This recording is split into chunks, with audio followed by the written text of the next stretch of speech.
Hey! You are listening to the Grumpy Guy BJJ Podcast. Hey, what's up, guys? Got to take care of a few things before we jump into this week's episode. First, our Ramping Isometrics for BJJ program. It is a 12-week program, all laid out for you. It's going to help you build strength and cardio in the fastest, safest, and most convenient way possible. This is how James and I have been training for the past year, and we love it. So we put this program together so you can just follow along, and we are certain you will see and feel the benefits that we do. It's only $15. Just go to grumpyguybjj.com, click the drop-down menu in the upper right-hand corner, and you'll find it. Next, R3. This is our K2 D3 supplement. It is a combination of those two vitamins, D3 and K2.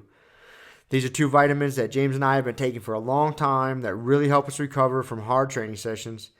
And for only $15 with free shipping, you get a whole month's supply. I was going to pull up some studies explaining the benefits of D3 and K2, but I'm not going to insult your intelligence and pretend to be a fucking scientist. I take it. It helps me recover. That's it. So for $15, check it out. And last but certainly not least, we have partnered up with Jiu-Jitsu.com. They have a ton of awesome BJJ instructionals, and they have hooked us up with a discount code for our listeners. It's Grumpy10. So what you got to do is you go to Jiu-Jitsu.com, which is DIGITSU.com. Find the instructionals you want, throw them in a shopping cart. In the little discount code box, you type in Grumpy10, which is just GRUMPY and the number 10. 10. That's it. No spaces. Boom. You get 10% off. You're up and running. They got a nice app you can download on your phone. That way you can take your instructionals right to the gym with you, watch the technique, drill it. It's a pretty sweet setup. So once again, DIGITSU.com. Discount code Grumpy10, GRUMPY10. Simple as that. To find all this stuff I just got done talking about, go to our website, grumpyguybjj.com. Click the drop-down menu in the upper right-hand corner. There, you'll subscribe to our newsletter for podcast updates. You'll find links for the Ramping ISOs program, the R3 recovery supplement, and then under the programs and products tab, you'll find a link to Jiu-Jitsu.com. And let's be honest, if you guys can't figure out how to navigate a website by now, there's nothing I can do to help you. So quit fucking around, check it out, train hard, and let's get into this week's episode. And Hi! There we go. First, Rob almost called the microphone a microwave. Yes, I did. that was funny. But we have the microphone set up here on another glorious Saturday morning. You mean microwave? Yes. So, yeah, we are now safer at home instead of supposed to stay at home. According to the man, which I'm sure we'll have some thoughts on here at some point. But so here we are, safer at home with Z. Hi. So what do you got for us today, man? A Noivern GX. Ooh, Noivern GX, huh? It has 120 hit points. It's a dragon type. It evolves from Noibat, which is its first stage. How many hit points does it have? 200. Yeah, okay. You said 120. You're shortchanging them by 80. Okay. Sorry for that mistake. I think our listeners will forgive you, buddy. Yeah, it's fine. Okay. Its attacks are Distort, Sonic, Volume, and Boom Burst GX. Ooh. Distort does 50 damage, Sonic Volume does 120 damage, and Boom Burst GX does no damage. Just does some weird stuff to him.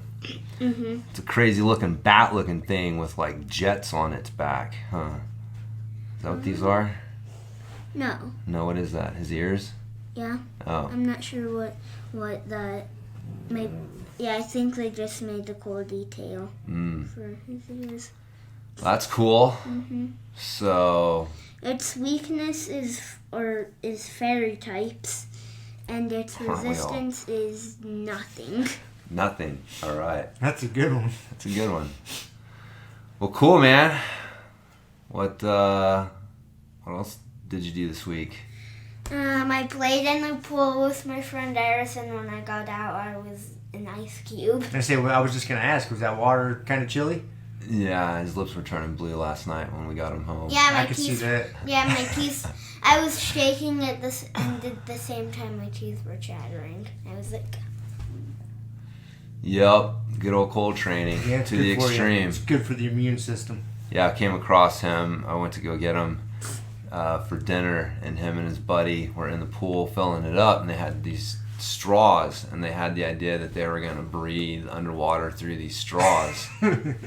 And it just was not working. Can't imagine why. So, but yeah, it was, while they were motivated, they were like, oh yeah, we got to do this. And, you know, they weren't cold at all, or at least they weren't letting on. But as soon as it was like, all right, man, look, we're done. We got to go home for dinner. And as soon as like the switch flipped from like fun time to like, oh man, they were both like, oh, I'm freezing. It was pretty funny. But yeah, been doing some bike riding and bike jumping. Oh, you got a new trick. What can you do now that you couldn't do before? I want to show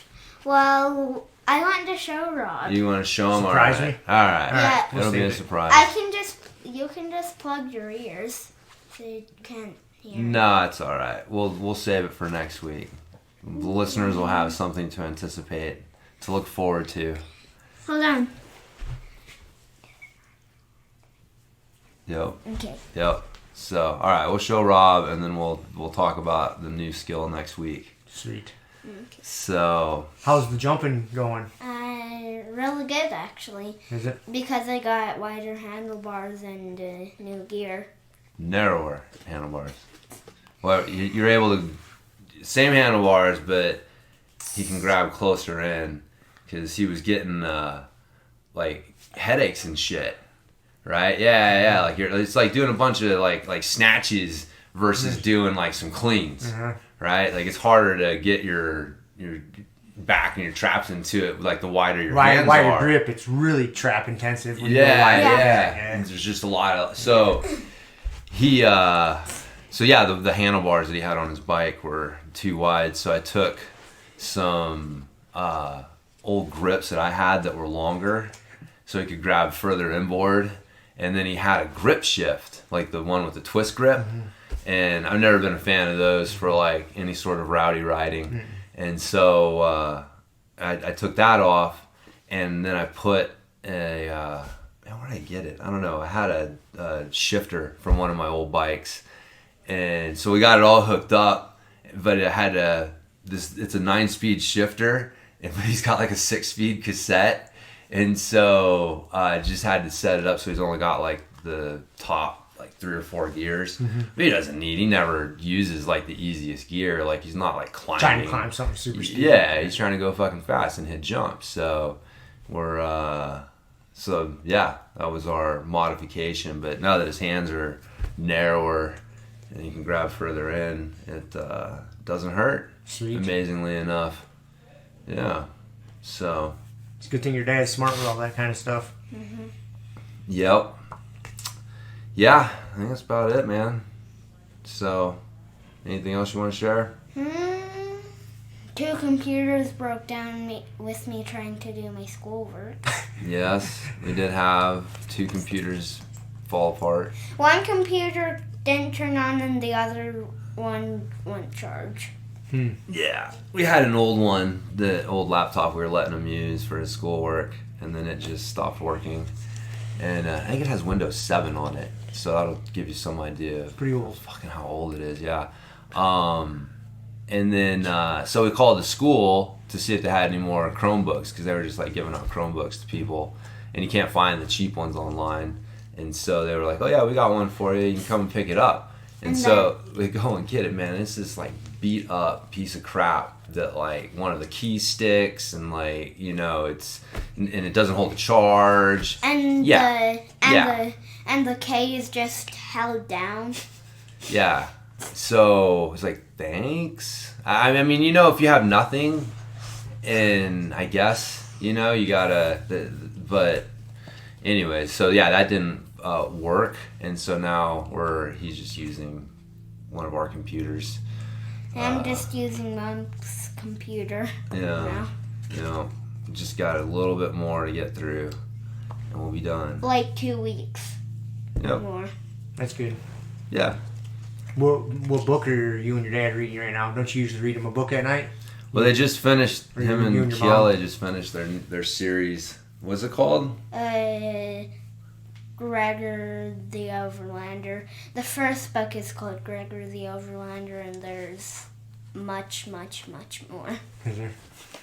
So yeah, I Is it don't. a good series? Yeah. Yeah. If you guys want to, you guys should start reading it. Okay. Well, I'll think about that. we'll think about. We're gonna have a book club meeting with you. Discuss the inner meanings of Gregor the Overlander. Gregor the Overlander. So I don't know. We're gonna start a book. I'm gonna find something. I got a couple in mind.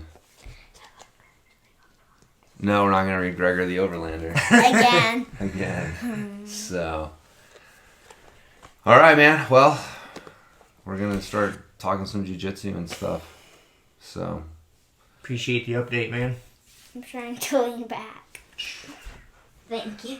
all right. We will see you later. You gonna do some jiu-jitsu rounds with us today? No. I'm gonna hit you with the banana splits, buddy. You better get warmed up. I'll get hurt. Okay, man. See ya. What are you doing, Naka? In or out? Go. All right. We've been abandoned by everybody. For now. Oh. All right. Okay. So, another Saturday. Got some more. Gonna go do some Grumpy Guy, a little training. I'm looking forward to it. Yeah. A little tired and beat up, but that's good. Yeah. Had a few good rounds last night.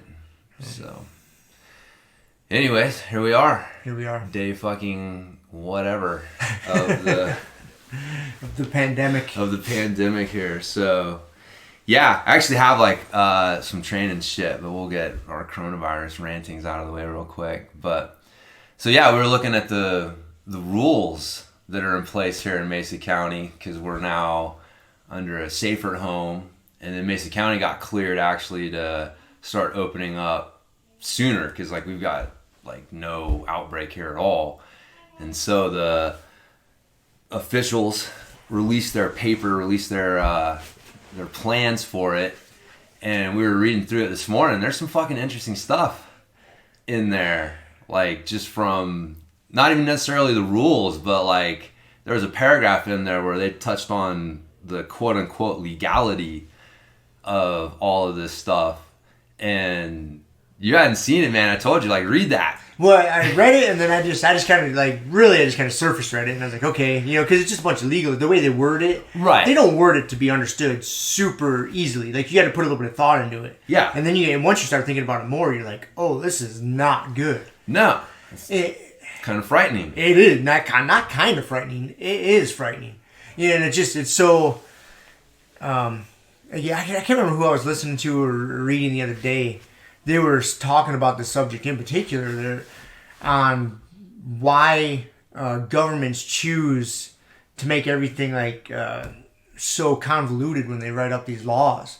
Right. They do it with the intention. It gives them wiggle room for their interpretation. Yeah. So when it comes to comes time to enforce or prosecute, they're like, well, this is how we interpret this. Right. Dude, that's such bullshit. Like, laws should just be cut and dry. Here's what you can do. Here's what you fucking can't do. I understand not everything's black and white. There's even if you say something like that, like you can't wear blue pants.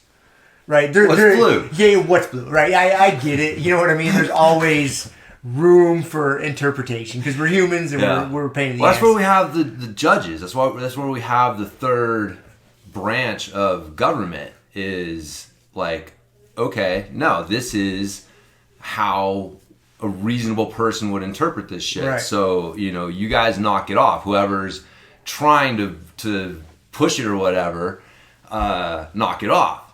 And, you know, that's how, I mean, like desegregation was an example of that. It's Right. like, you know, it's like, fuck no, dude. Like, you guys, you're interpreting it one way and you guys interpret it another way. And we're saying, like, no, this is how we're fucking interpreting it. And that's why I said, you know, weeks ago that really where this is going to come down is in the courts. Like, right now this is like the first shot in the whole thing, and it's more like where are the courts going to come down, right? Like where are the like Boogeyman, right? He got his ticket for $1,000, and when he fights that, is that going to get thrown out or is that going to get upheld?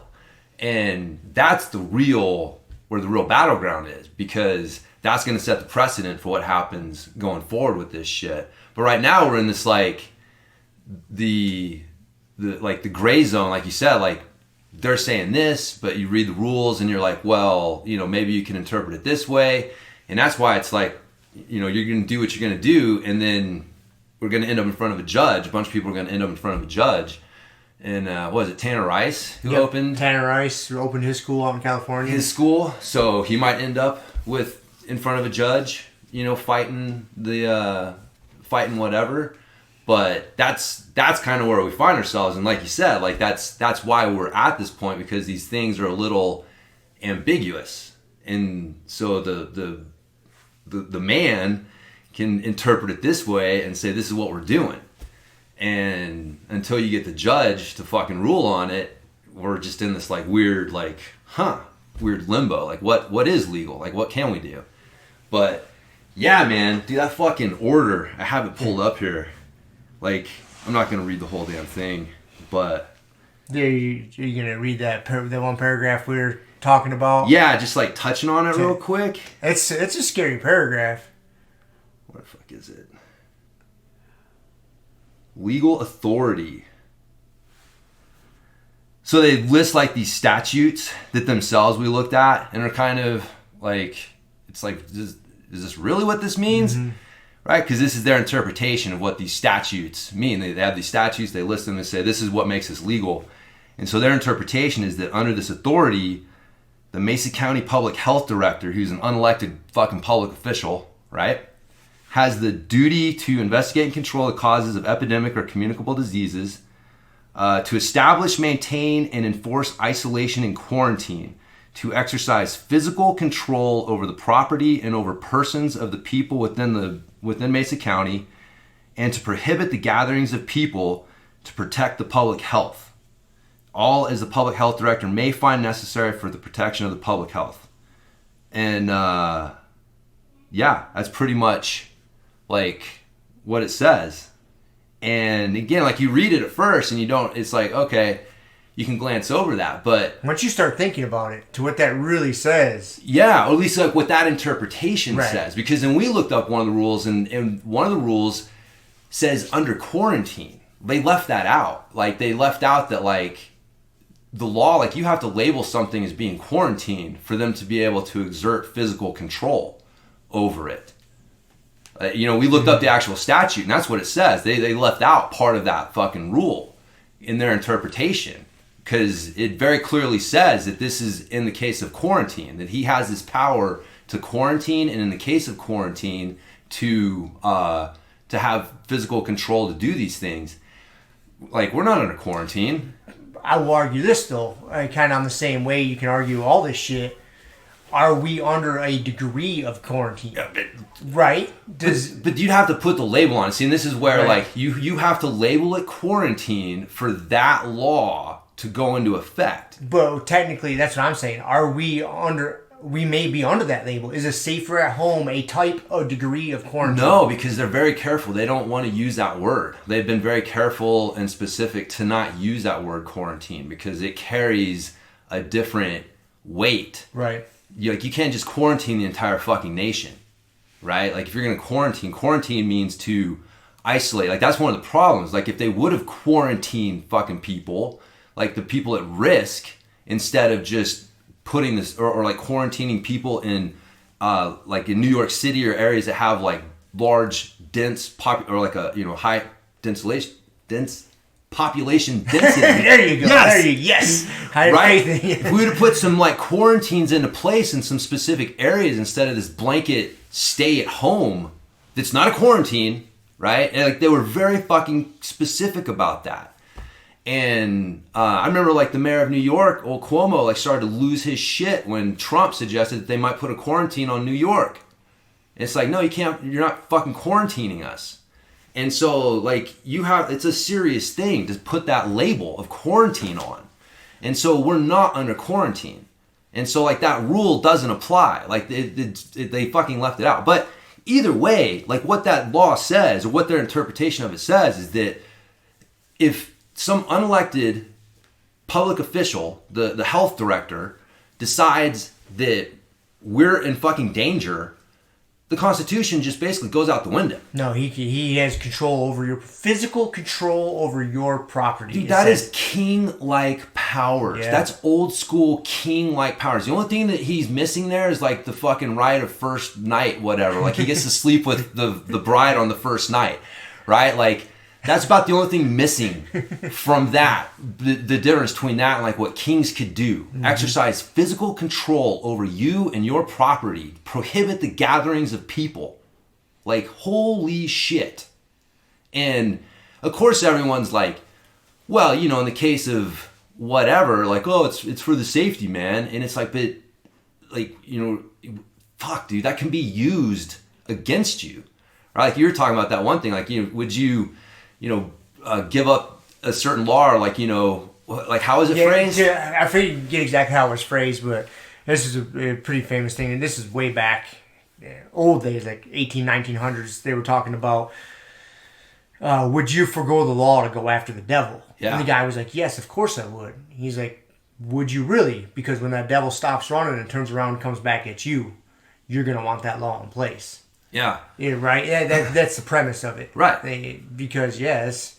So right now you think like, oh, somebody having those kind of power and that kind of authority is great now because we're chasing this devil. And so we're going to overlook this thing called the Constitution and all these other things to fucking chase him. But like one day that motherfucker may turn around and they may be like overstepping. Like you don't want those laws in place, man. You don't want those things there that allow people to get those kind of fucking powers, like, unchecked. Like, that's, yeah. So anyways, that was interesting, like, reading that and being like, oh, this is where they think they're deriving their legal authority from. And then when you read the actual laws, again, you find out, like, maybe. Like, this is going to end up in front of a judge. And the judge is going to determine this because people are going to push it. I mean, Kevin's talking about opening up. You know, he's one of many school owners out there. They're like, what was Tanner Rice's quote or whatever? I don't have it in front of me, but basically his quote was, we have two options. We either stay shut down, lose our business, and file for bankruptcy, or we open up our doors. He said, those are our two choices. So we open up our doors and we, take the chance of the legal ramifications. He says he feels we're being safe, responsible adults. He's not just doing it belligerently. Yeah. But it's like, it's either that or lose his business and lose his livelihood. Yeah, well, I mean, what? You force somebody's hand, these are the things that are going to happen. And, yeah, that's what's going to need to happen. Yeah. I mean, he's not going to be the only one, man. I think that over the next few weeks, you're going to see more and more people just kind of saying, look, I got to open up. Like, this isn't a way to live. This is fucking nonsense, especially if you're living in an area that doesn't have a huge outbreak. Like, there's nowhere, I can't think of any area like ours in the country that's been overwhelmed. Like everywhere that's having problems, and even then they've been manageable. Like nowhere has the hospital system fucking shut down. Nowhere have we run out of fucking ventilators, right? But where you are having problems are not in rural areas with low population density and things like that. So like it just doesn't make any sense to fucking keep forcing this shit, which is why we're moving past it. Like we're really lucky, man. Like we're one of a handful of areas in the country that are actually kind of pushing, is fucking, weird as that is, and we still have rules we got to follow. Dude, there's areas that are talking about not even starting this shit until like June. Mm-hmm. A whole another month, because what's today, May 2nd? Yeah. So another like a whole month at least of fucking stay at home. It's not sustainable, man. No. You can't do this. People, like, again, you're forcing, just like we talk about Tanner Rice or even our friend Kevin, our friend and coach Kevin, like, yeah, we're at this point now to where, dude, this is people's livelihoods. Yeah. And you got to do it. I mean, shit matters, man. And it's not being unsafe. It's not it's not being unsafe to your students, your members, to the public as a whole. I mean, you can't take the same solution to all these different problems. So like one solution for Denver, Detroit, New York, we're at all these densely populated areas, is not the same solution we need here. It's just not. And it's ignorant to think that that's the right course of action. Well, it's just, you see though that like it's being cast that way. Like anyone who's trying to like push it is, just like, oh my God, like you're putting everyone in danger and you don't care about other people's health. You're being selfish and all these fucking labels. And it's like, dude, maybe they're just staring into the abyss and they're trying to figure out how am I going to feed my family for the fucking next 6 months. Mm-hmm. And, I got a business that I put years into that's, I'm looking at losing. Like, that's a powerful motivating factor. And you don't want to put people at risk, but you're like, what the fuck am I supposed to do? And so it's going to be an interesting next few weeks, kind of see what happens. But I just, dude, the fucking hysteria, like it's still like, man, here's the thing too, like all this is, I realize this, because this is what's one of the things that's fucking annoying the shit out of me with all like the Amazon workers and all this fucking shit about, strikes and all this stuff, is it's like, listen, the goal was what? What was the goal of this? For no one to get sick and for this to go away? No, why do we do this? What is the flatten curve? To flatten the curve. That was what we were sold on, right? Mm-hmm. Flatten the curve. What we can't have is the medical system getting overwhelmed and shut down because of COVID-19 patients, right? Correct. That's what we got sold on. And so, but somehow it's fucking shifted from flatten the curve to we got to keep everyone safe. Have you noticed that? I hadn't really thought about it, but I see where you're going with it. It's like, that's what it's about. It's like, it's not about flattening the curve, realizing like, no, this is going to run its course. We're going to lose people, but we just got to flatten the curve so the medical system doesn't collapse. So like, we got to keep everyone as safe as possible. Oh my God, these poor Amazon workers that are, blah, blah, blah. And like, we all got to wear masks to keep everybody else safe. And it's like, what about, wait.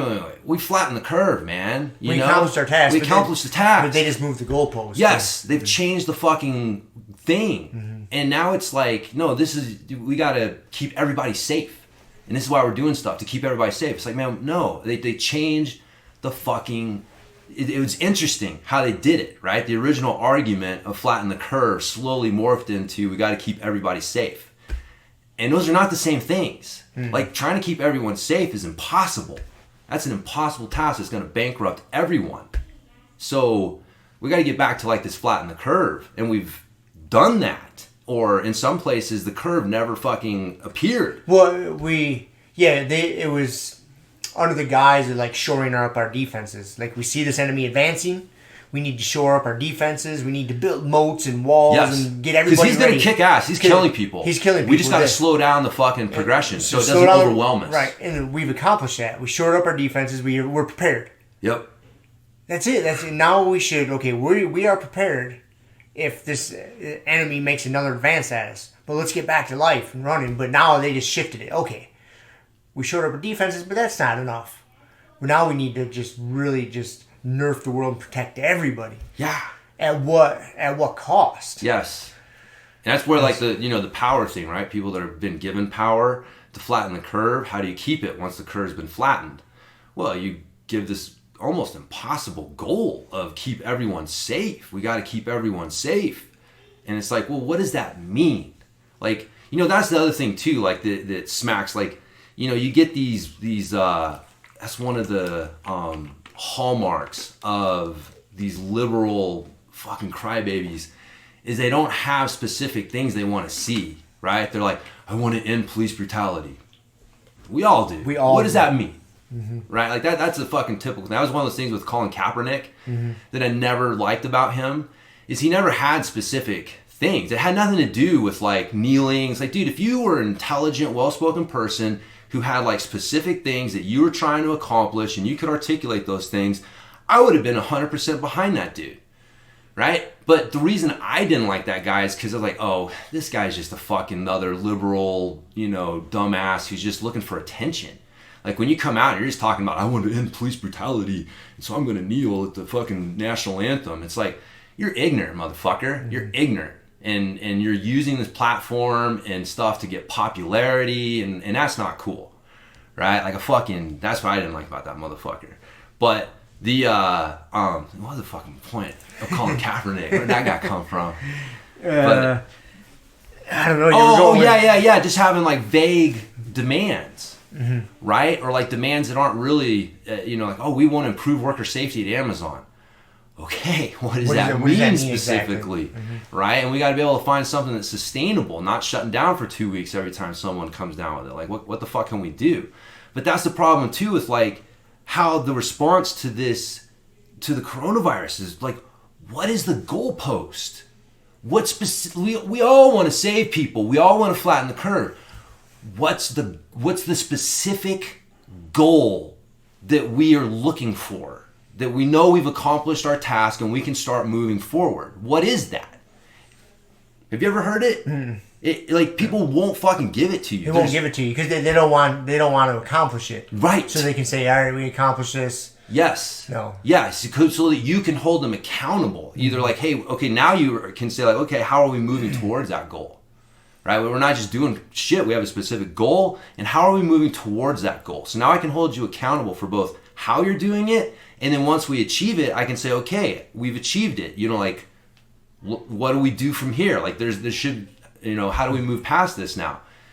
And like, they don't want to do that. They don't want to give a specific goal of when we see like X amount of infections or whatever it is. Because then you get to people, oh, like one death is too many. It's like, fuck people. Yeah. So that's all of this just, smacks of this weird liberal power grabbing, let's be popular without really knowing what the fuck you're talking about nonsense.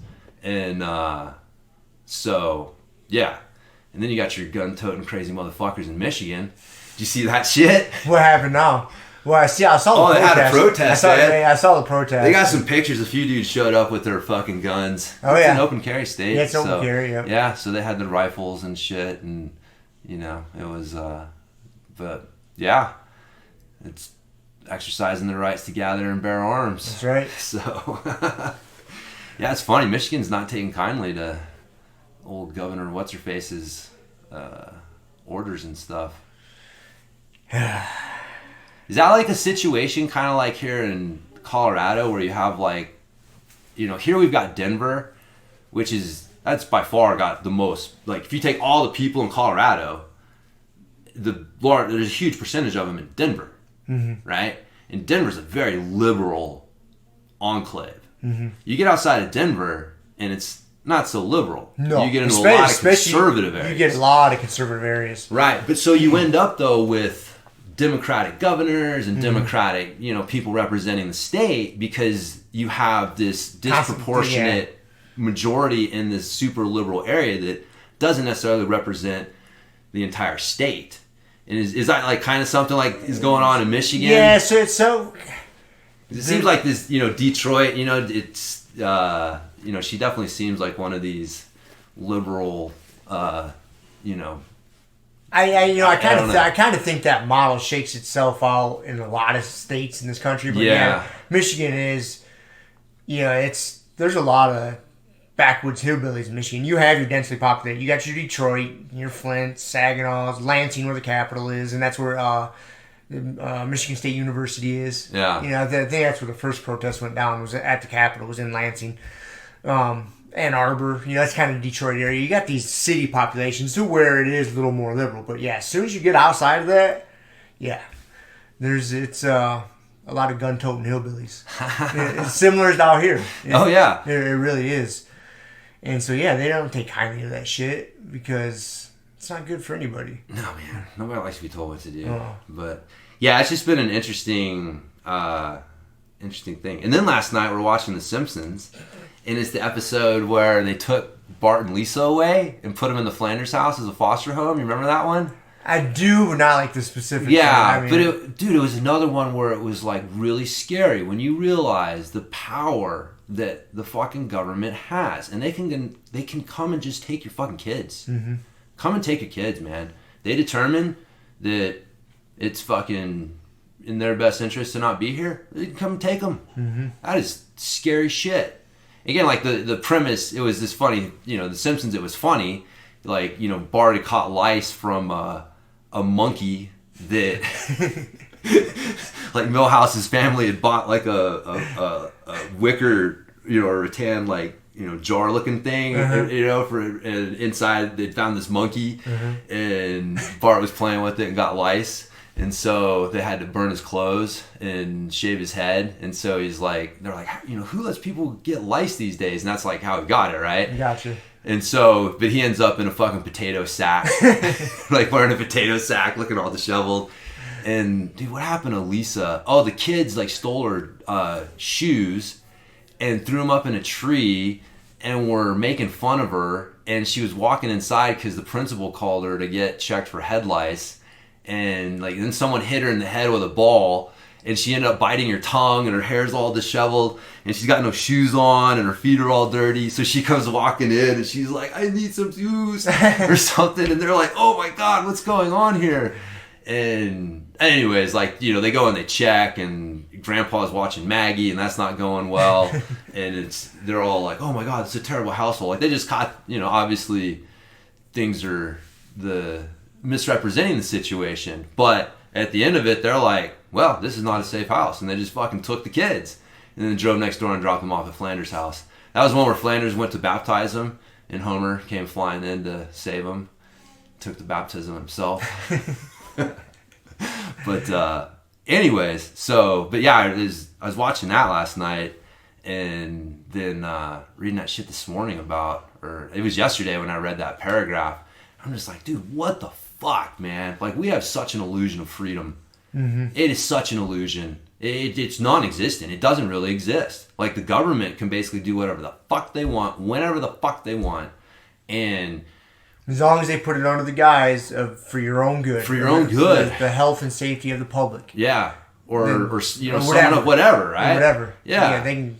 Yeah. And again, I understand there's times like, dude, there's an outbreak of whatever, or like, you need to quarantine people. There's a reason for that, right? Like, there's the way that law is written, I agree with, which is that if you put the word quarantine on somebody because it's necessary for the public health and safety, like they do have the right to physically enforce that quarantine. Like, I don't necessarily disagree with that, right? But to just be like, to interpret it as, oh no, it says quarantine or as we see fit. Right, yeah. Like, oh, we're still in this time where it's a little dangerous. We can still pretty much do whatever we want. Yeah. We're just going to come lock your business. You can't operate. Right. Yeah. That's not the same thing. No. And so, like, I see there's a time and a place for things, but there needs to be a fucking, like we talked about, that there needs to be a hard line in the sand. Yeah. Like, okay, we have to institute these drastic measures until we get to this goal. Okay, once that goal's up, boom, we don't have to be crazy about it anymore. Yeah. But they just keep moving that. Well, they won't tell you what the goal is. And they keep blurring that goal line. They're just like, in 2 weeks we're going to reassess and just kind of see how we feel about the situation. Right. And it's like, what does that mean, man? Mm-hmm. Like, what does that mean? Like, what determines for us where we're at? And it's, I guess they have something like, it's like I guess they do have some like thing to move forward. Like, the 14-day timeline, like the percentage of new infections or something like that. Yeah. So I do take that back. They have thrown something out there, but that just seems like, it just seems very arbitrary, and like they reserve the right to change that as they see fit. So anyways, but there you go, people. It's going to be interesting to see every day is a new adventure with this thing. It is a little bit, huh? It is. Like, I wake up every day just to, okay, what's going to shake out today? Like, how is this going to, work itself out? Yeah. This is that backhanded Chinese compliment of may you live in interesting times. Mm-hmm. We're definitely living in interesting times. Definitely living in interesting times. But, so yeah. Speaking of interesting though, hard left into some training shit. I'm reading I finished a new book called The Wedge. Did I tell you about that? I think we talked about it last week, or you told me about it. Yeah, I just mentioned it. It's the guy who wrote Whatever Doesn't Kill Us, and which was the guy who went to prove Wim Hof was a fake and ended up hiking Mount Kilimanjaro with him. Scott Carney is his name.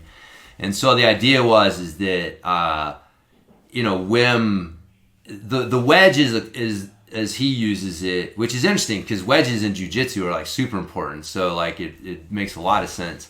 But the wedge is your ability to separate the stimulus from the response, right? So like you're going to get a stimulus from the environment, and then you're going to respond to that stimulus. And then you're actually, beyond responding, you're going to store a memory of that experience, right? So you basically have three things. You got the stimulus, the response, and then your just kind of interpretation and backstory of that. And so it's your ability to put a wedge between those things and increase that space so that you can insert what you want. And so that's how he uses the term, which is I thought it was pretty interesting. That's a good way to put it. Yeah, because that's what you're trying to do with a lot of these techniques is like put a wedge between your natural response and what you want to do, and force yourself to take control of these automatic responses to things. I mean, that's fucking 90% of jiu-jitsu is controlling that shit, because your automatic response is to give up your back or like do stupid shit, and you got to learn how to control that. And it still gets hard. You still get pushed to that edge where you're like, dude, I know I should not push my arm up like this, but if I can just get a moment of fucking relief, it would be worth it, And it's not. You get sometimes it pays off though. Yeah. But you get pushed to that mental point, and that's one of the things that makes jiu-jitsu so much fun is like it's all about using that wedge with shit. But so anyway, it's like Wim Hof had tapped into a wedge that you could use. The breathing and the cold and stuff was basically working on that wedge. And so the concept of the book was, well, let's go look and see if there's other people doing similar things that are trying to, put a wedge between a situation and a normal response. And so it was a pretty interesting book. I mean, I would say, it was good. I wouldn't say like you have to read it necessarily. I don't think that you'd find anything like super groundbreaking as much as like, just like, oh, that's fucking interesting. But one of the things though he came across was kettlebell partner passing, where you throw kettlebells between people. I've done some stupid shit like that. Yeah, or like kettlebell juggling and flips and stuff would be like the solo version of that. But what was interesting though is because he was talking about like fear response, right? Like people who have anxiety disorders, they're just always wired. They're just always like ready to respond to whatever stimulus hits them, and so they're just like always anxious about shit. And so that's one of those things, like they got to learn how to put a wedge between, that's sometimes you use drugs for that or whatever. And so he'd gone and talked to a doctor who studies this shit, and had put him through a virtual reality program that they use to stimulate this, fear response in people, and then have it in an environment, a place where they can learn to control it. Okay, so, like somebody's scared of snakes, they can use the virtual reality to slowly introduce them to different situations with snakes. The old school way would be to fucking put you in a room with snakes or whatever, slowly. But his point is that there was only like a couple of things that happened. Like one where he like was walking between a building on a thin board, and then the board snapped and then he fell. And he's like, I could, like, that was one of the times where it really like stimulated that rush, that fear response. And so he was looking for other ways to stimulate that. And so the idea is like, how do you find flow in these like situations that have a little bit of fear in them? And so that's how he came across kettlebell partner passing, because like when you're throwing kettlebells at each other, there's just enough like, I gotta do this right. Yeah, pay attention. You're not running on a treadmill watching Fox News. Right? Like you're mentally engaged, because if you don't, like you know, you could get hurt, and it's probably not gonna be anything catastrophic, but there's just It's enough. gonna suck. There's just enough to make you, you know, more aware, and you got to find flow in that awareness. But I'm reading it, and I'm like, it's fucking danger-based training. That's all it is. Like, we've fucking been doing that for a while now. For quite a while. It's a lifestyle. But that idea of like having, I remember the first example that we came up with was swimming to the island. Danger-based cardio. Danger-based cardio, man, and how different it was. Like swimming, when you know that, like, man, if I panic and things fuck up, like, I could drown. And there's a totally different, it's a totally different thing than going to the fucking gym and swimming in the pool, swim laps in the pool or whatever it is. So but that was, I thought that was interesting. But I also realized too, like, mace swinging kind of falls in that. Like, you don't want to get clipped by that mace. You got to pay attention. Yeah, when you're swinging that thing around your head, or, you know, swinging around or doing stuff. Mace, clubs. Like, you really have to pay attention, because those things can get away from you and fuck you up. It's not knock you right in the head. Yeah. It's not sitting on a machine doing 3 sets of 10 or whatever. So I just thought that was interesting. Like, oh man, yeah, the danger-based training, like finding that. You know, I was talking about jiu-jitsu does that. So, but finding those things that elicit a little bit of an actual, physical fear response. You're not just going to a gym in a nice air-conditioned environment, you know, sitting in a comfortable, you know, weights around you and whatever. I know, you know, yeah, you're going for a max effort on a lift. Like, there's definitely moments in working out where you'll have these moments. But that's not the same. It's a different thing, nervous man. system response for sure. Yeah. You know, when you're on a mountain bike flying down a trail. Yeah. Or, you know, or skiing. Yes. It's just...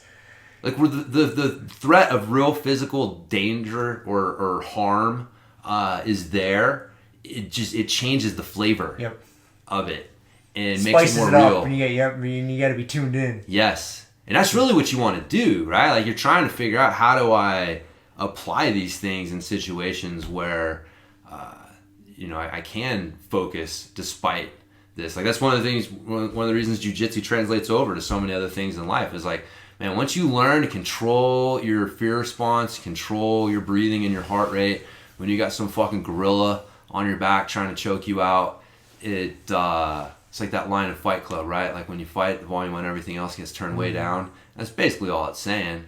Is like, man, once you learn to control that fear response in a situation like this, like, what the fuck is some asshole cutting you off in traffic, man? Like, it's nothing.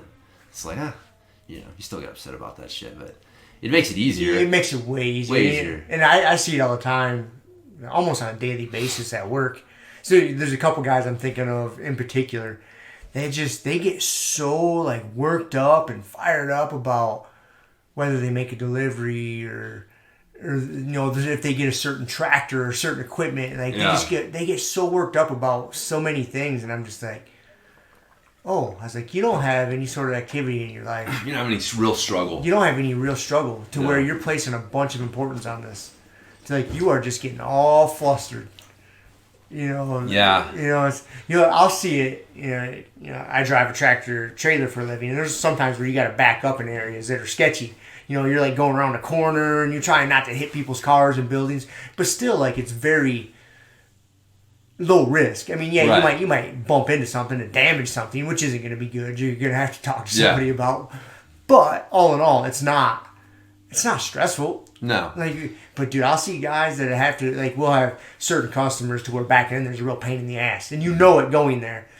And we'll have certain of my coworkers, certain drivers that just, like, hate going there. That'll just, like, refuse or just throw a shit fit if they have to get there because it's just so stressful for them. Yeah. Like, really? Like, this is you having to back something up into something is, like, just causing you so much turmoil in your life that you just can't do it. It's the worst part of their day, man. I know. Yeah. It's funny. I see it regularly, though. Oh, yeah. It's like, oh, you poor soul. Yeah, you don't have anything challenging you, That is one thing, man. Like, people are probably a little bit more on edge than normal with that shit. Dude, Callum was telling me last night that some dude was, like, yelling and cussing at him out at lunch loops. Some mountain biker. Like, he had parked I'm still not exactly sure what happened.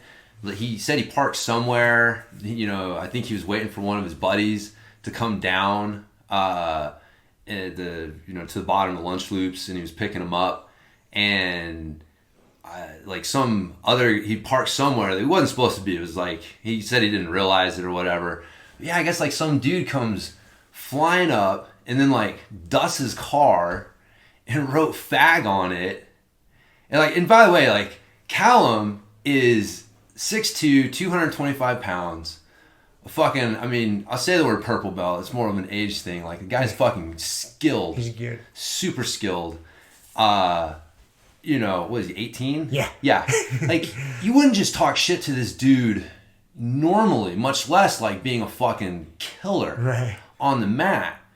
And, dude, this guy was so lucky he talked to Callum. Because Callum's also, like, one of the sweetest people you'll meet. He's such a nice kid. He's like a gentle giant, man.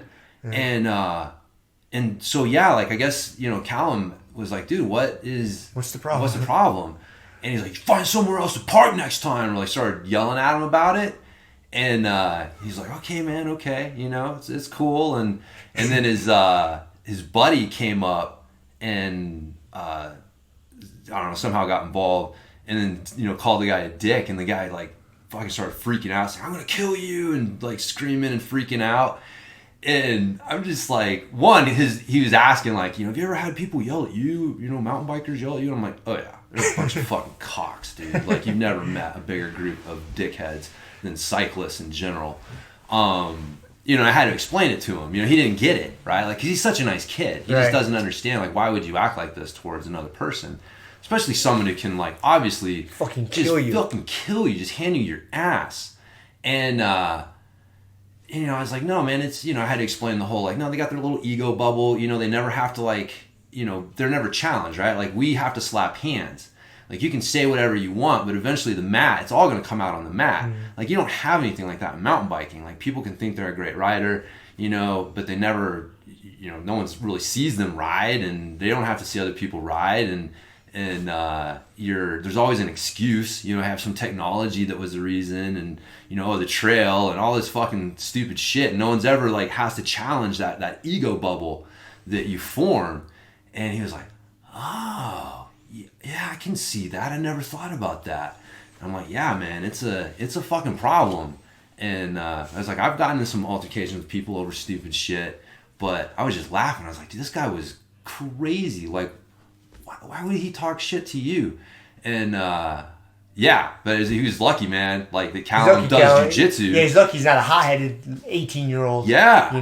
He'd be like, oh, well, old man? Fuck, you want to talk shit? Yeah. I was just like, dude, to like dust somebody's car and write fag on it. Like, you pretty much better be ready to scrap. To fight. Yeah. Like, that would be like the next step. Yep.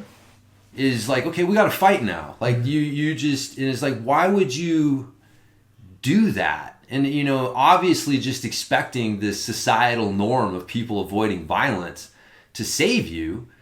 And so now you're going to act like this weird little, like, cocksucker. But I think, too, just, people are obviously just more edgy over this whole thing.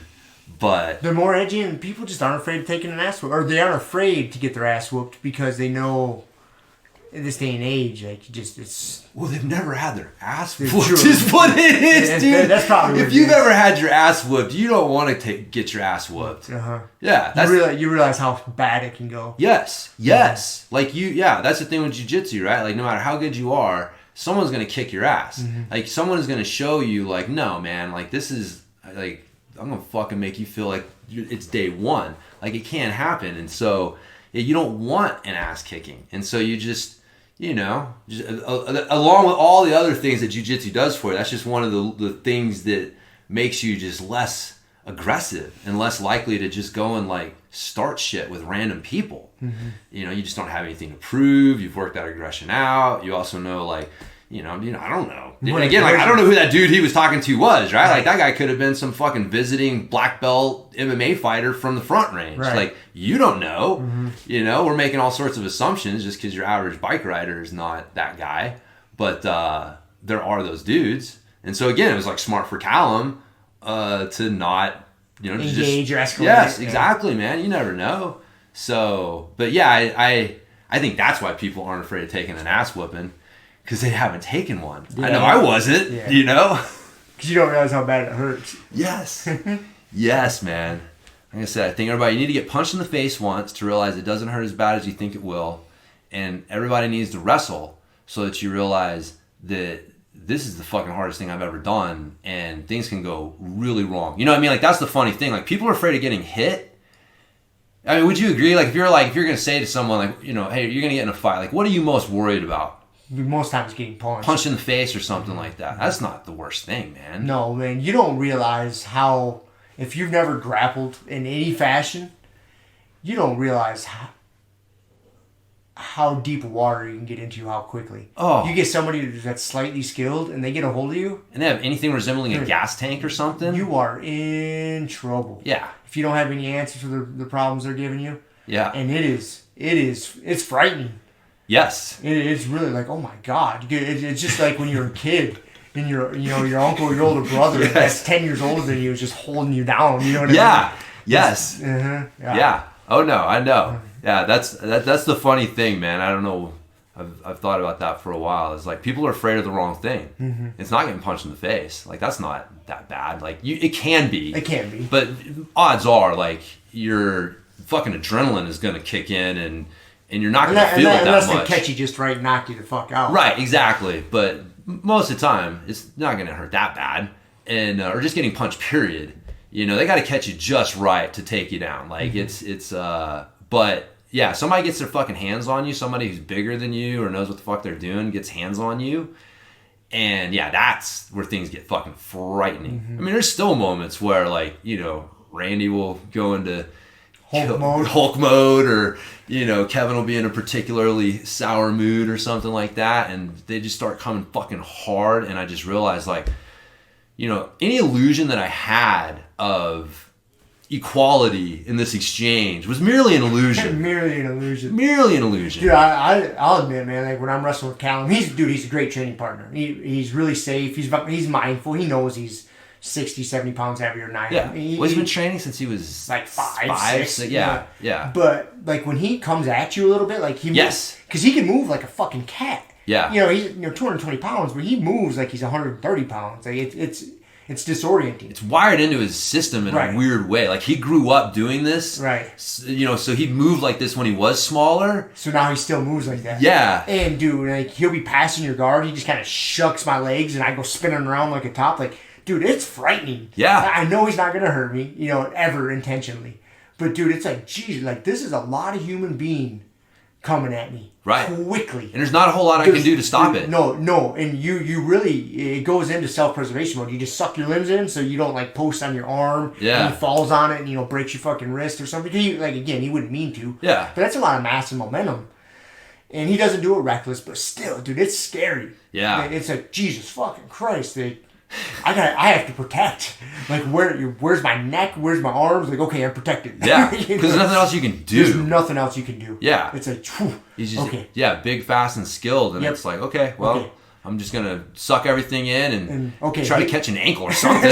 Catch everything in and let him stop moving. Like, okay, the tornado stopped. Now I can move. Yes. Yeah, you don't try to match it, dude. No, but yeah, but that's the thing, man. You see that with different training partners, and yeah, it's fucking frightening. It is, dude. It is straight up frightening. Like, I mean, again, like, I like training with him. It's fun rounds, but there's definitely a couple times in every round, like, I'm a little bit scared. Like, oh shit. Yeah. It goes away real quick, but it's like, oh shit. I say oh shit quite a few times. Yeah. But like you said, man, you realize, like, man, if like we were fighting, oh, you're fucked. And Callum decided, I'm done playing with you. You are fucked. You're fucked. You are super fucked. Yeah. Mm-hmm. Like, and again, it's just like, hey, man, like, just gonna avoid all these situations.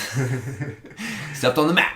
Except on the mat when we slapped hands. In control. There's a timer going. There's a timer going, exactly. We have a destination. There's 5 minutes. I'm safe. Yes. It's not death, it's 5 minutes. But yeah, that's what makes fucking jiu-jitsu so much good. There was some other shit in that book, though, that he was talking about. At the end, though, he took ayahuasca. That was one of his things.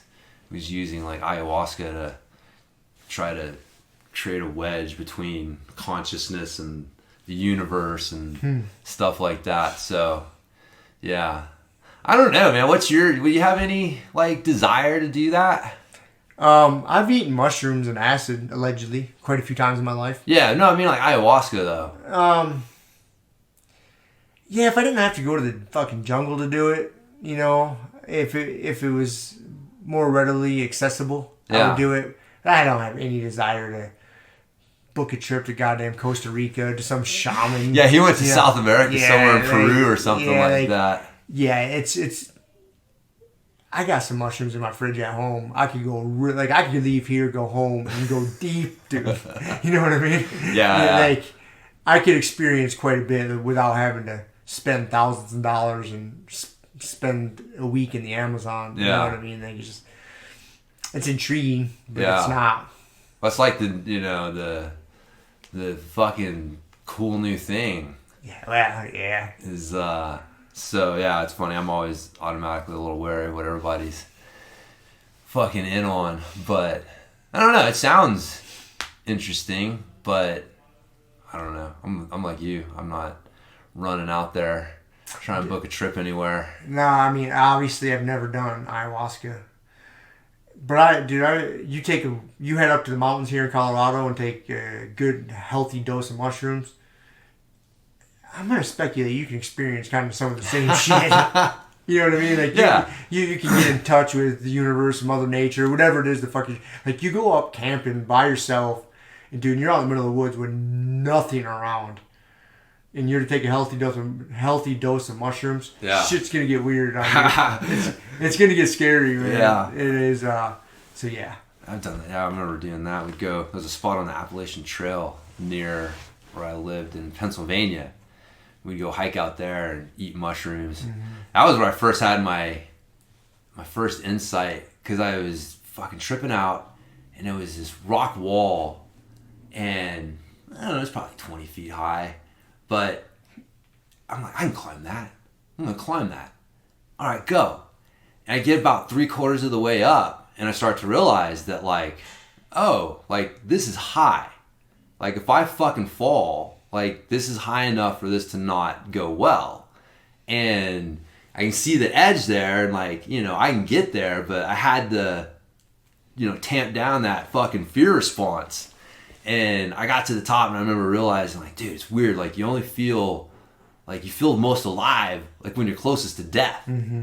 And, yeah, it always stuck with me, that fucking insight. But, yeah, that was... I remember looking back now, I'm like, that was fucking dumb. That was dumb. Eating mushrooms and climbing. That was really dumb. Yeah. But, so that's why you gotta watch the woods. Sometimes they'll encourage you to do interesting things. But I mainly sat around and talked to trees and stuff. That's usually the best move. Yeah. Safest. Yeah. Keep your feet on the ground. Yeah. Yeah, man. But, he didn't do, mushrooms wasn't one of them. He did DMT with his wife. Or not, was it? No, ecstasy. Probably ecstasy. Yeah, ecstasy, not DMT. Because DMT is like the... DMT's... Like the ayahuasca. It's like ayahuasca. Yeah. It's the same molecule. But I did the ecstasy with his wife for some couples therapy, which, again, was interesting. But, you know, they're just doing the research on using that for, like, post-traumatic stress disorder and different things. And so he was interested on kind of how that worked. But... Yeah, he did a sauna, like a 5-hour fucking sauna in Lithuania or something, like some super old school sauna. Like sweat ritual. lodge, yeah. Native American sweat lodge type thing. Yeah. They would do sweat lodges, but they had peyote involved, right? Like Native Americans. I guess. Well, I mean, they did it without too, but I'm sure there was, you know. But yeah, he did say that it was very similar to that, and that he had contacted several tribes about writing about the sweat lodge, but they were all like, no, we're not, you know, basically they don't want an outsider trying to tell the story of what they're doing, sort of thing. And so that's how I ended up meeting up with some fucking people in the woods of Lithuania I think that's where it was, but it was like some, you know, Romania's Eastern European country, whatever, in my American non-geographical knowledgeable self. It's all the same shit.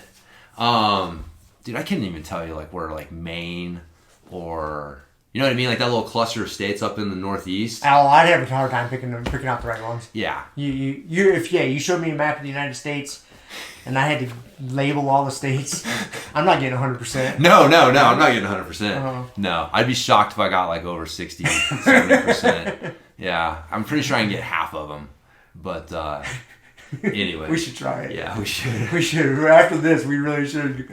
Yeah. Give it a shot. All right. But I'm just letting everybody know that my geographical knowledge is just, it's like, suspect. It's like you can't be racist if you hate everyone equally. That's a good methodology, I guess. Yeah. Like, you know, so I'm not being, whatever. Overtly racist. Yeah, or overtly ignorant of world shit. I'm ignorant of American shit too. Also. I'm just ignorant of geography, so. In general. Yeah, that was good. And then the kettlebell passing, and then the Wim Hof breathing. Mm-hmm. And so, have you done like the full on? I used to, like, I was into it there for a while, and so I'm aware of it, but I don't practice it. What did you get like your breath holds up to? I don't remember, man. Nothing spectacular, man. Like, no. Yeah. I can't remember. Interesting. Because he always does it. He hold it on the exhale. Exhale. Which is a different thing. It's a different thing, yeah. Yeah, and I was doing some breathing practice the other day, and I'd do that right, like, I breathe out for a count of 10, hold for a count of 10, back in. You know, I'll do that while I'm stretching, you know, here and there. But yeah, even that, like, as I was doing that, I was like, dude, my breathing, like, my breath hold sucks. You know, yeah. Like, I couldn't hold my breath for a minute right now. I'd have to practice. You know what I mean? Well, that was the interesting thing, man. I do my longest. I started doing it this week, and I'd never really done like the actual like Wim Hof breathing. I think it's basically like 30 to 40 breaths where it's a hard inhale and then just like a release of an exhale. And so isn't it the other way around? Like a hard exhale and then No, the way that he's doing it now is this. Like I got his app here. Oh, did you? Yeah, they have this fucking part where he'll like count you through it and he'll go, breathe in, breathe out. And they got this breath going. He's like, you know, go with the flow of the breath. And he's like coaching you through the breathing. Is it a free app or did you have to pay for it? Yeah, it's a free app, and the guided breathing is like free right now. Mm-hmm. And but my buddy Mark, the guy he used to live in Vegas and now he lives in New York outside of where's the fucking Baseball Hall of Fame? Anyways, Cooperstown. There you go. But he got the program. He's got a 10-week program, mm-hmm. and it's on sale right now for half off. So he was like, I'm going to do this. So he's doing it, and he starts texting me, and he's like sending me pictures, and he's like, holding his breath for like fucking 5 minutes. And he said he got it to an 8-minute breath hold. It's fucking badass, dude. And he's like, dude, the cold showers are like nothing. Like I look forward to them. They're not cold anymore. And again, this dude's a pretty straight shooter. You know, he's not one of these guys that just like he's not trying to sell you crystals and shit. Yeah. Dude, he's more a straight shooter than me. Like I get more hyped on shit more easily than he does. Mm-hmm. And so I was like, all right, man, I'll try it. So I downloaded the app and I did the breathing. And man, my first time I did it, I held for like 1:45. Damn, dude, that's good. On my thumb, I got up to like 2:45, and so. Yeah. All right, I gotta try. I'm downloading that shit today. I gotta give it a shot. Yeah, dude, on the exhale, man, you breathe in, you're like, and again, you're not pushing all out like that. He has a couple of videos that kind of coach you through it, and that's like the important thing. Like, there's a difference between like pushing air out and just relaxing. Like that's just relaxing. You're not like. You're not forcing it. Yeah. Like emptying everything. Yeah. You're just breathe in and then relax. Breathe in and relax, and so. The rhythm and then gets going and then you just relax and then you don't take another breath in, and so it's not a full exhale, but it is on the exhale. Like you're not taking a deep breath in and holding. And yeah, I'm with you, man. Like if you told me right now, like I'll give you $1 million to hold your breath for a minute, dude, just normal. I couldn't do it. I probably couldn't do it. No. But if I did the Wim Hof thing, I can easily do like a minute and a half without like any real problems. All right, dude, because I've looked at his programs before. Yeah, like that 10-week program. Yeah, I think it sells for like $300. It does. You can get it Almost, yeah. It's Yeah. I can get for like $140 right now. Oh, can you? Yep. I'll look at it. I've considered it. Yeah. Because I know there's a lot of value in a breath work, and it's one of those things I've threatened to pursue on more than one occasion. Yeah. Well, this will be more engaging for you. Like meditating or whatever is Yeah. like, it's there, but this will be more engaging. Yeah, I might have to check it out. Dude, it's a trip, man. And then I started applying the breathing to the cold showers. And again, it's like, it's a totally different experience. Because I used to get in the cold and try to like control my breathing, like stay nice and calm, right? But man, if you just do the Wim Hof and you're just like, you sound like a fucking bellow, whatever, just, going, and you get in and you just keep the breathing going. And, it's interesting. Like, it still feels cold, right? But it doesn't register as unpleasant. It's more interesting. Like, you've wedged the response. And, because get a cold shower, you're not going to fucking die from that. Right. So why are you all tense, squeezing everything, thinking that's going to help you get through? Right, yeah. So his deal, the way he has it in the little bit I've been going through, like you do your regular shower. In fact, I think he actually recommends doing warm to kind of get the blood to the surface and then doing the cold. Like that's, the preferred way of doing it. And so just at the end of your shower, turn it cold. And he's got like the 20-day shower challenge, like start with 5 seconds and build up. But man, you get the breathing going and you apply it to the cold, and it's a totally different thing. Because I did the cold shower thing for a while. Like I did the whole 21-day. Like I was going for like a couple months, and dude, it was just miserable. And I had to quit. So I'm like, I'm not seeing any results, and I'm not looking forward to my showers anymore. The juice isn't worth the squeeze. Yeah. All right, here we go. Right. But this makes it more manageable. But dude, I'm laying there like doing the breathing, and like fucking fingers and toes are tingling, and you're just like, dude, yeah, it's really weird. I was blown away the first time. My very first hold, I held it for over a minute, and I was just like, what the fuck, man? Like, that's crazy. All right, you pretty much got me sold. I'm gonna have to check it out. Yeah, get the app and just at least try the app. A couple days of the breathing, but yeah, he's got the sale on the program and all that. But and I think he's got different breathing patterns and techniques. And so like that's the thing with the course is each week he covers a different theme with the breathing. And so I'm gonna start it next week.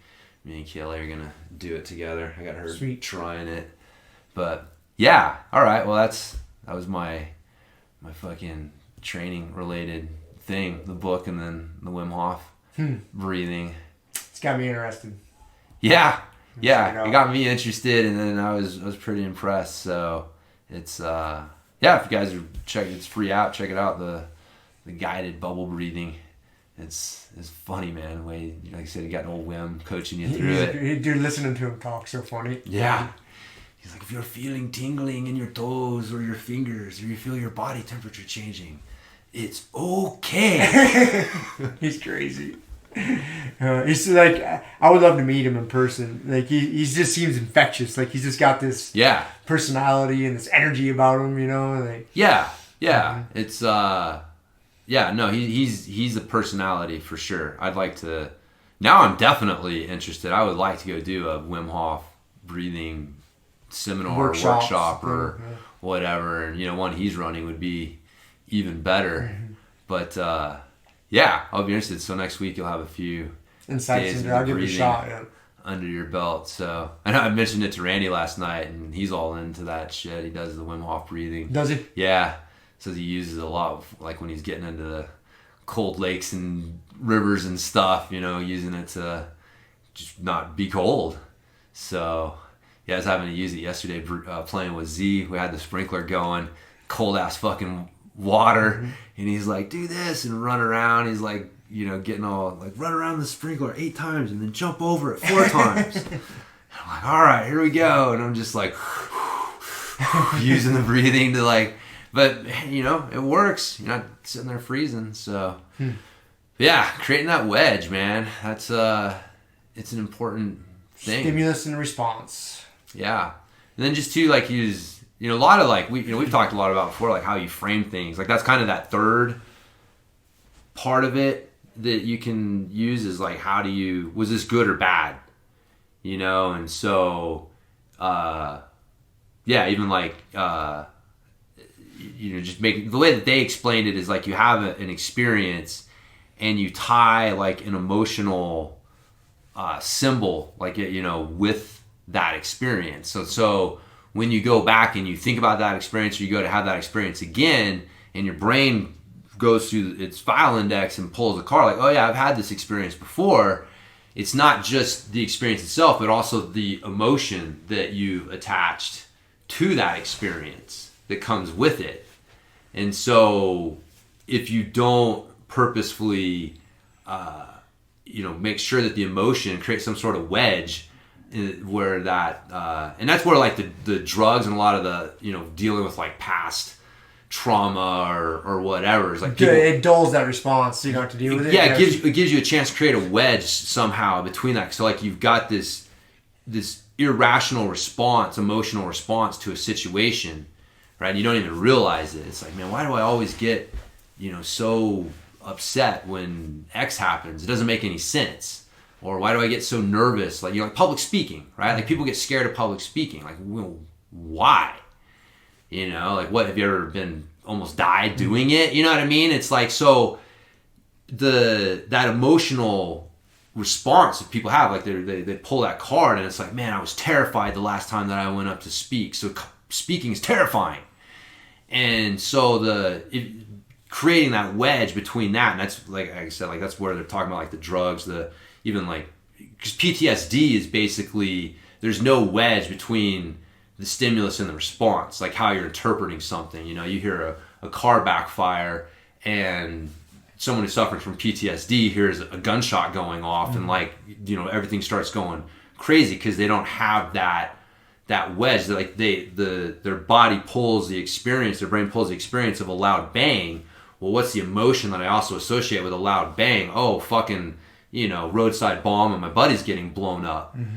And so it's like, well, how do we detach that emotion from that experience? Because you're going to hear loud bangs in society. Now, how do you do it and not automatically go there and respond there? And that's where, like they're finding the drugs and stuff. Something allows that wedge to be created that, years of therapy is, supposed to be able to do as well. So just kind of fast forwards that response somehow. But just kind of that idea of like, oh yeah, like it's not just the experience, it's also the emotion I'm attaching to the experience. So like when you're doing your cold showers, what's the emotion you have, right? Like you have fun, and is this okay, man? This is cool. All right, All right, let's get it sucked. Here we go. All right, get it going, man. Where's the fucking bath salts or whatever? Smelling salts. Bath salts. Yeah. That might be. There's your wedge. That'll right there. change your experience right there, man. Oh shit. Yeah, that's not good. Oh man, I know. I was watching something actually like just last night on. There's a case where some lady fucking went crazy and like killed one of her neighbors, and it was just all she did was smoke weed. And they're just like, no one's saying that, man. They're all like, there was something else. Like the thing was that she didn't get drug tested, and so they weren't ever able to actually say this is what she had in her system. And so when they went to try her, they didn't have that in the defense, and so she was, the tried is just having smoked weed or something like that. And so, but yeah, that was the thing. I remember one of the guys was like, oh, it looks like, fucking laced it with bath salts or something like that. So anyways, I think that's why it was in my head. But as soon as I said it, I was like, no, that's not what you want. That's not what we're looking for. Speaking of powerlifter, smelling salts, once we get done recording, I want Hafthor, the mountain. Yes. He was going for his world record deadlift today. I think it was at 9:45 on YouTube. It was live. He was going to lift 501 kilos. Ooh, man. 500 kilos is 501, 11, 2.2 pounds per. So we're in here. That'd be 110. Quick, instead of guessing, let's do the fucking math. 501 times 2.2.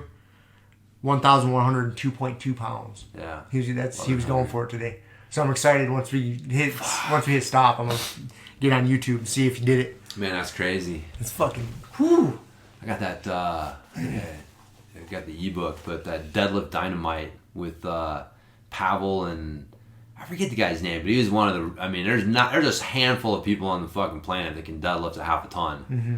It is very few. Yeah. It's not a common feat. No. So, dude, that is so much fucking weight. Oh my god. But yeah, that was actually a good book. Just on deadlifting and shit, but the technique on how to lift more weight. You got to get the good hinge going, because the hinge is your like grind pattern for picking shit up off the ground. The more you squat it, the more those knees push forward, and the more you start squatting it, the weaker you are. Like keeping those shins vertical is that important thing. So that's what you got to practice when you're doing your swings. So I released my atomic strength training program this week. Did you? Yeah. Nice. To the mountain biking world. Sweet. Yeah, it's been pretty well received. Sold some copies. Oh yeah. Yeah, and I did a webinar on Wednesday on it. But while I was doing it, it's funny how like I just start talking about shit and then I figure shit out while I'm talking about it. Mm-hmm. And so like one of the things that I realized is, you look back throughout the history of physical training, and isometrics have been part of that for as long as we know. Right? Like yoga is one of the oldest forms of isometric training. Well, I'm just saying it's like one of the oldest forms of physical training known to man. Mm-hmm. And original yoga had a large element of isometric training in it. And then, Steve Maxwell talked about the Spartan archers would draw their bows and hold them. You've seen the Kung Fu masters holding the clay pots for time. That's isometrics. I remember reading up on what did the ancient Greeks do for strength training? And one of the things that they would do was, I remember at the time I was so terribly disappointed because I was like, oh, that's fucking bullshit. We all know that doesn't work. But they would have these heavy metal plates that they would grab and hold in front of them for time. Mm-hmm. That was one of their things. They had these like rudimentary dumbbells and shit. But I remember thinking like, God damn it, front holds, there's nothing there. And, but, and even back in like the 60s or 70s, you had, like the power rack was originally created for isometrics. Mm-hmm. And so you had isometrics being used by powerlifters and Olympic weightlifters. And then, so what happened? Right? Like why is isometrics, which has been part of physical culture for as long as man has had a physical culture and has served us so well through all this time, what happened? Why is it like out of favor? Like why do people not really know how to do it? Because it's tough and it's not sexy. Tough and not sexy. And then who's also the other popular thing to blame everything on? Our buddy Joe Weider, bodybuilding. But if you think about early bodybuilders were using quite a bit of isometrics. Right, but here's the early bodybuilders. Flexing is isometrics, right. Posing. Yeah, posing is. All right, but early bodybuilders also competed as Olympic weightlifters. Like early bodybuilding competitions were also put on in conjunction with Olympic weightlifting competitions, and so they would compete in both, or powerlifting as well. Mm-hmm. And so early bodybuilders did use isometrics, but they were using them as a carryover from their athletic training. As soon as they scrapped the athletic portion and it was just all bodybuilding and physique training, like you never really heard about isometrics. That was not one of the Weider principles to my knowledge. It may have been. They had like 56 of them, but if you think about it, right? Like look at the research. What does the research say? Isometrics don't build muscle. Right? Like that's one of the things. They build strength, but they don't necessarily build muscle. Like you can have that reaction. I remember you actually put on some weight when you started doing it. But typically speaking, you're not going to see a lot of weight gain and muscle gain from isometric training. Right. So if you have a sport that muscle mass is the number one goal, and you have a training method that muscle mass is not what it does, it's going to fall out of favor. Right, like the kettlebell, right? Mm-hmm. Like in all these other things that we're quote unquote rediscovering and realizing like, oh, well, we scrapped a lot of really cool things in the name of bodybuilding. Mm-hmm. That dark period where bodybuilding was strength training and strength training was bodybuilding, and that was just what we all thought it was. So when you think back, it makes sense. Like why, what happened? Why did it fall out of favor? And it's like, oh, that is probably what happened. Like if I would argue, I'm sure you'd agree that you can use isometrics as a part of a muscle building program, but you're not going to like emphasize isometrics as a centerpiece of a muscle building program necessarily. Correct. And so that's why, again, it just kind of got put to the wayside. And now, again, it's just, you don't see it as much, but coming back in the atomic strength training system. It's good. Good time, too, because if gyms aren't going to open up and not going to be as accessible, like, you don't need shit for equipment at home to partake in a good isometric program. No. You know what I mean? You can do it with minimal equipment. Yeah. Very minimal. You can do a lot of really good isometric holds, and you can resist, overcoming isometrics or yielding isometrics. Yeah. Different, and if you're training at home, that's a great tool. Yeah. Yeah, between body weight and your jiu-jitsu belt, you can do a shit ton. Add in some strength bands. Some bands, I like doing, I'll get the real thick band and do shrugs, an isometric hold with the shrugs. Try to hold that band. Fuck yeah, man. Mm-hmm. Yeah, you can get so creative with it, and it is such a good way to build strength with minimal equipment. But and if you're short on time, if you just go out there and don't fuck around, I'm going to do these isometric exercises, get a stopwatch going. Yeah. And again, it's that you need both, right? You need isometric and you need movement-based training. But the thing is we get a lot of movement-based training from our sport already. Mm-hmm. And so the isometrics, you want to make sure that you're at least doing that, and then you can add in other workouts. Like, that's the other cool thing with isometrics is it can be a standalone program, but it can very easily be integrated into another. Like, you can do CrossFit and still have an isometric training component. Like, you're probably not going to get it at your CrossFit workouts, so you're going to have a couple days a week that you're going to do isometric training. But the energy expenditure and the wear and tear you're putting on your body is so minimal that it's just well worth the investment. It's not like doing another CrossFit workout or something. It's such a cheap investment, such a low-hanging fruit. So anyways, I haven't pounded on the isometric drum in a while, so I thought it's good to pound that drum once in a while. Yeah, it is, man. It's one of those things, like, we take it for granted. I've thought back, man, there's so much shit we've talked about on this podcast over the last 2+ years that we take for granted. We get this curse of knowledge, and like, man, we've been doing isometrics for so long that we just kind of take them for granted. And then you realize, like, man, the vast majority of people are still maybe iso curious. So it's but anyways, it's good. Got something out there to help people get going. Steve Maxwell's got some good stuff. Nice. I never heard any more from the Dragon Door. Remember their training tool? It had like a meter that you could measure your force output or something. I'm sure it didn't quite take off. Yeah, it was expensive. It was expensive as hell, like $500 for something that you can do much cheaper. So cool. Well, cool, man. Well, let's call it a wrap. Let's call it there. Eat a little something and go train. Let's do it, man. Cool. See you. Thank you for listening to the Grumpy Guy BJJ Podcast. Thank you all for listening. You can find us on Podbean, Apple Podcasts, Spotify, and wherever else you listen to podcasts. Please make sure to subscribe and leave us a review. It really does help and will allow us to keep putting out episodes.